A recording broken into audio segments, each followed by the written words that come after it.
Pemirsa, kecelakaan lalu lintas terjadi di ruas tol Terpeka yang melibatkan kendaraan pribadi dan mobil operasional tol Terpeka hingga menyebabkan 7 korban alami luka-luka.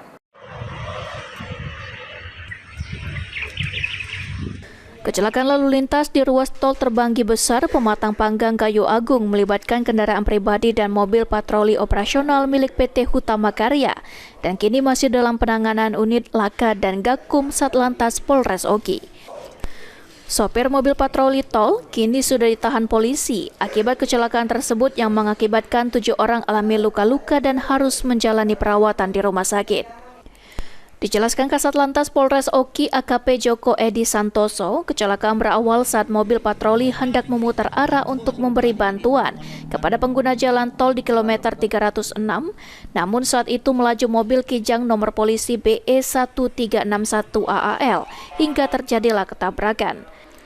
Kronologis di situ bahwa kendaraan dari patroli tol ada mendapat informasi bahwa di rest area 311 ada kendaraan yang sedang trouble, sehingga mereka akan menuju ke sana untuk memberikan bantuan.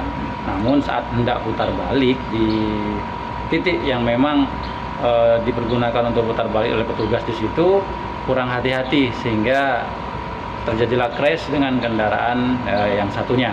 Nah, untuk korban sendiri saat ini sedang dirawat di rumah sakit umum di Palembang. Untuk pengemudi dari kendaraan patroli tol sudah kita amankan di Polres Oki. Untuk selanjutnya kita proses ke depan sesuai dengan prosedur yang ada. Untuk saat ini, sopir mobil milik PT Hutama Karya dilakukan proses hukum oleh pihak kepolisian untuk mempertanggungjawabkan perbuatannya.